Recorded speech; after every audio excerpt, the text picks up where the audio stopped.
अस्सलाम वालेकुम। आज हमने 9th क्लास में तो देखते हैं कि हमने क्या पहले पढ़ चुके हैं और हम आज क्या पढ़ेंगे। हम पहले फर्स्ट लॉ ऑफ मोशन पढ़ चुके हैं न्यूटन का, जो कि दूसरा नाम क्या था, लॉ ऑफ इनर्शिया था। क्या नाम था? Law of inertia. भी फर्स्ट लॉ ही का नाम है बेटा। अच्छा, लॉ ऑफ इनर्शिया तो वो क्या कहता था कि बॉडी जो है अपने स्टेट को चेंज नहीं करती। बॉडी क्या करती है कि तब तक अपने स्टेट को चेंज नहीं करती। कौन कौन से स्टेट्स को? रेस्ट की स्टेट को और यूनिफॉर्म मोशन की स्टेट को। अगर बॉडी यूनिफॉर्म मोशन परफॉर्म कर रही है वो अपने स्टेट को चेंज नहीं करेगी और रेस्ट पर है तो अगर वो रेस्ट पर ही रहेगी। कब तक? जब तक उसको कोई नेट फोर्स एक्ट ना हो बेटा। ठीक है, तो इस लॉ को फर्स्ट, इस स्टेटमेंट को हम कहते हैं फर्स्ट लॉ ऑफ मोशन या न्यूटन का लॉ है ये फर्स्ट, और लॉ ऑफ इनर्शिया भी इसी को कहते हैं। ये जो लॉ है ये डिफाइन करता है किसको? फोर्स को। ये हमें क्या बताता है? डेफिनेशन बताता है किसकी? फोर्स की। फर्स्ट लॉ ऑफ मोशन हमें क्या बताता है बेटा?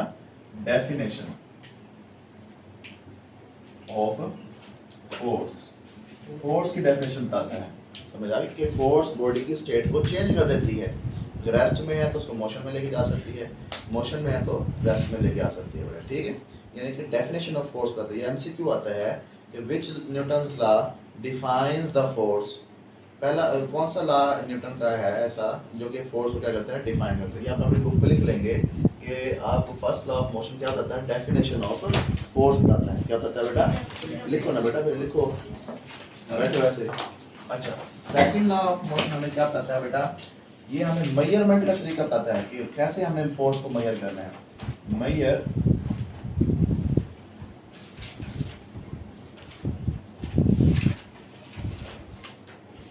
Measurement of force. क्या हमें फोर्स को कैलकुलेट कैसे करना है बेटा? मेजर कैसे करना है? समझ आ गई? अच्छा, अब सेकंड लॉ को समझने से पहले, इस स्टेटमेंट को पढ़ने से पहले हम कुछ बातें समझते हैं। ठीक है, वो बातें क्या हैं जरा देखिएगा। यहाँ हमारे पास एक टेबल है। ये क्या है भाई? एक टेबल है। इसके टेबल ये कुछ मैंने बेटा आगे बना दी है। इसके ऊपर हमने रखी हुई एक बुक। क्या रखी हुई है? बुक। ठीक है, अब देखो मैं इसको तो थोड़ा सा फोर्स लगाता हूँ। थोड़ी सी क्या लगाता हूँ? फोर्स लगाता हूँ। पहले तो ये रेस्ट में थी बेटा, इसकी वेलोसिटी क्या थी? जीरो। वेलोसिटी क्या थी? जीरो। इनिशियल वेलोसिटी इसकी है बेटा जीरो। अब जैसे ही फोर्स लगती है तो ये छोटी सी वेलोसिटी के साथ, यानी कि वीएफ इसकी हो गई बेटा कितनी? 2 मीटर पर सेकेंड। ठीक है, इतनी स्पीड के साथ मूव करने लग गया। इसकी वेलोसिटी में क्या आ गया? चेंज आ गया। क्या आ गया बेटा? चेंज। और कुछ टाइम भी लगा होगा इसको यहाँ से इधर आगे की तरफ मूव करने में बेटा। बात समझ आ रही? तो यानी कि चेंज इन वेलोसिटी प्रोड्यूस हुआ। क्या प्रोड्यूस हुआ? Change in velocity with respect to time. क्या कहलाता है बेटा? एक्सेलरेशन। क्या कहलाता है? ये तो पता ना आप लोगों को, rate of change of velocity क्या कहलाता है? एक्सेलरेशन। बात समझ आ गई? यानी कि आपने लगाई क्या थी? फोर्स लगाने से क्या प्रोड्यूस हुआ? एक्सेलरेशन बेटा। बात समझ आ गई? अभी आपने थोड़ी फोर्स लगाई। क्या लगाई थी? तो वेलोसिटी में चेंज कितना आया था? थोड़ा। 2 मीटर पर सेकंड में चेंज आया। कितना चेंज आया बेटा? देखो ना कि वेलोसिटी में चेंज अगर मालूम करें तो vf माइनस vi, तो कितना चेंज आ जाएगा? vf में से 0 माइनस 2 मीटर पर सेकंड का ही चेंज आ जाएगा। समझ आ गई बेटा? बात नहीं आई? किसी को बात मुश्किल लगी जरा पूछो। अभी तो आपने थोड़ी फोर्स लगाई है तो आपका चेंज कितना प्रोड्यूस हुआ? थोड़ा पर चेंज प्रोड्यूस हुआ। समझ आ गई? वेलोसिटी में चेंज कितना आया है? थोड़ा चेंज आया है। ठीक है, अच्छा अब देखो आपने क्या किया। बॉडी आपके पास यही वही बुक थी, ये बुक रखी है, टेबल के ऊपर रखी हुई है। अब आपने थोड़ी ज्यादा फोर्स लगा दिया इसके ऊपर। क्या किया बेटा आपने? ये पहले इसकी इनिशियल वेलोसिटी थी 0 और ये बहुत तेजी के साथ आगे की तरफ मूव करना शुरू कर दिया है। और इसकी वेलोसिटी होगी 12 मीटर पर सेकंड। लगाई आपने क्या है?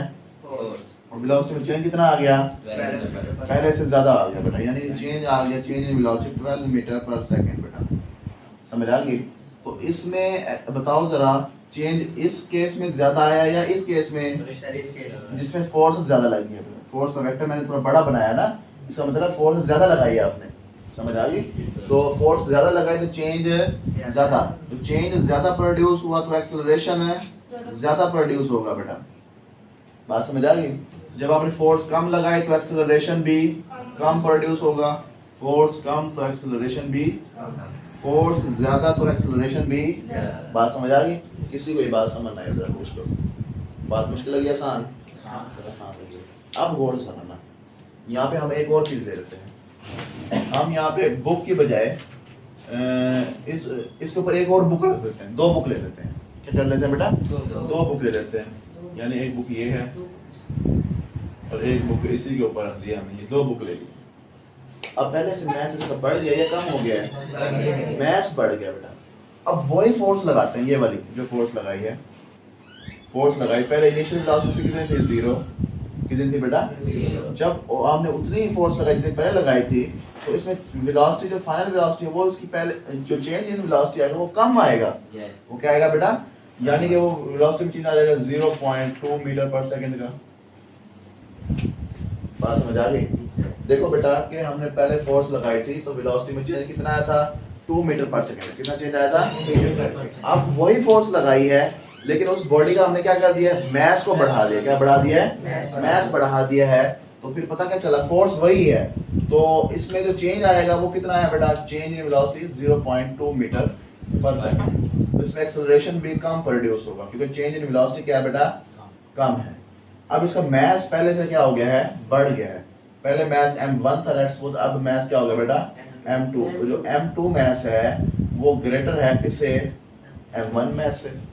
बात समझ आ गई? तो चेंज इन वेलोसिटी क्या हुआ? कम प्रोड्यूस हुआ, तो एक्सेलरेशन भी कम प्रोड्यूस है। फोर्स उतनी ही है, उस पे इस बॉडी पे उतनी फोर्स लगाई तो एक्सेलरेशन इसके मुकाबले में ज्यादा। समझ आ गई? और इसका एक्सेलरेशन ज्यादा और इसका एक्सेलरेशन कम, आपस में इनको कंपेयर करें क्योंकि मैस बढ़ गया बेटा। बात समझ आ गई? अब देखो, अब इसी पे इस बॉडी पे भी लगा के देखते हैं, इतनी फोर्स इस बॉडी पे लगा देते हैं लेकिन इसका मैस भी क्या कर देते हैं? बढ़ा देते हैं।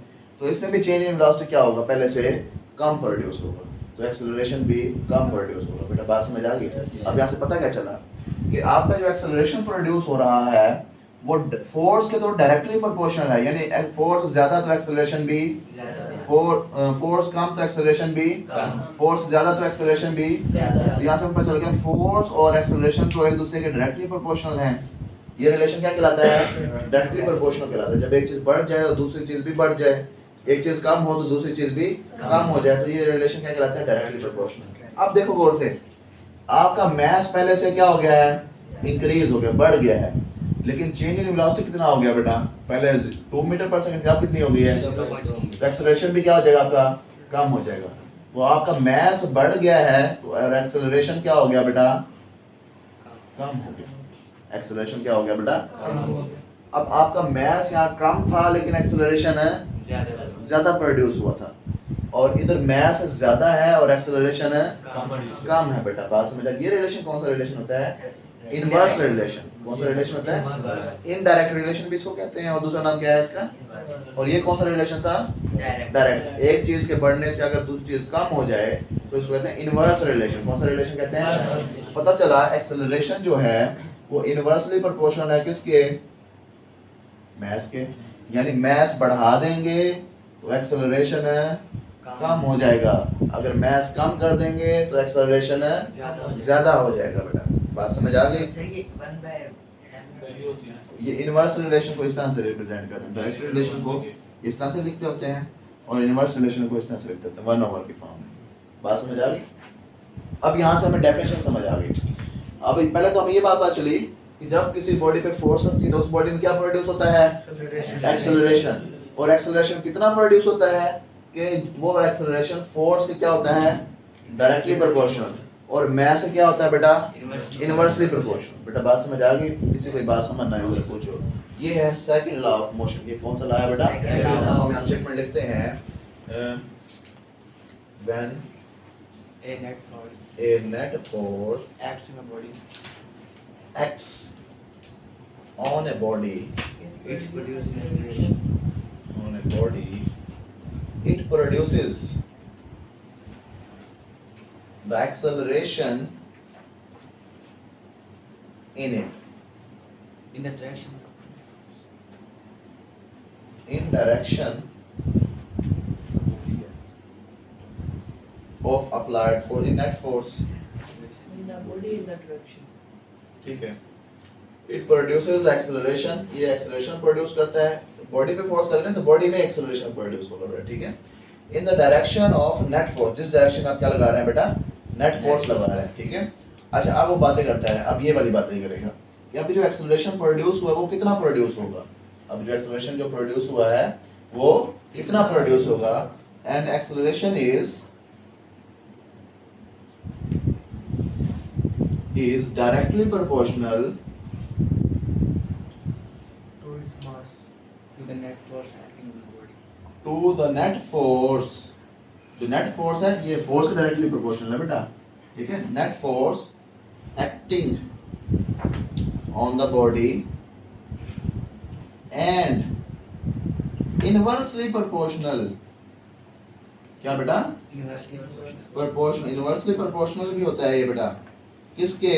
Mass To the mass. to its mass. तो इस mass कर लें. ठीक है. तो ये जो स्टेटमेंट है, this statement is known as the second law of Newton. Yes, Newton second law या law of motion बेटा. ठीक है. तो अब मैं दोबारा रिपीट करता हूँ. When a net force acts on a body, जब कोई net force किसी बॉडी पे लगती है, net force का मतलब है क्या है बेटा, कि resultant force, जो दोनों जितनी लगने वाली फोर्सेस हैं उनका सम ले ले तो किसी डायरेक्शन में होगी वो फोर्स. सम वाली जो फोर्स होगी वो किसी डायरेक्शन में होगी. वो फोर्स जब एक्ट होती है किसी बॉडी के ऊपर वो प्रोड्यूस करती है. क्या करती है बेटा? क्या प्रोड्यूस करती है बॉडी में? एक्सेलरेशन इन द बॉडी बेटा. बात समझ आ गई? जो एक्सेलरेशन प्रोड्यूस हुआ है ये एक्सेलरेशन हमने पहले पढ़ा था वेक्टर क्वांटिटी होता है. क्या होता है बेटा? और उसकी कोई ना कोई डायरेक्शन होगी लाजमी तौर पे वेक्टर है. तो इन डायरेक्शन ऑफ नेट फोर्स, जिस डायरेक्शन में आप फोर्स लगाते देखो जिस डायरेक्शन में आपने फोर्स लगाई है उसी डायरेक्शन में बॉडी मूव करना शुरू हो गई है. यानी एक्सेलरेशन उसी डायरेक्शन में प्रोड्यूस होगा. अच्छा अब ये एक्सेलरेशन के बारे में बात करें. मैग्नीट्यूड कितना है. Acceleration is directly proportional. Acceleration क्या होगा बेटा? डायरेक्टली प्रोपोर्शनल होगा किसके? नेट फोर्स के. एक्सेलरेशन डायरेक्टली प्रोपोर्शनल किसके? नेट फोर्स के. And inversely proportional to the mass. कि मास के इनवर्सली प्रोपोर्शनल होगा. मास बढ़ा देंगे तो आपका फोर्स इफेक्ट कम होगा. फोर्स इफेक्ट क्या है? एक्सेलरेशन. एक्सेलरेशन कम प्रोड्यूस होगा बेटा. अब हम इसकी मैथमेटिकल एक्सप्रेशन देखते हैं कि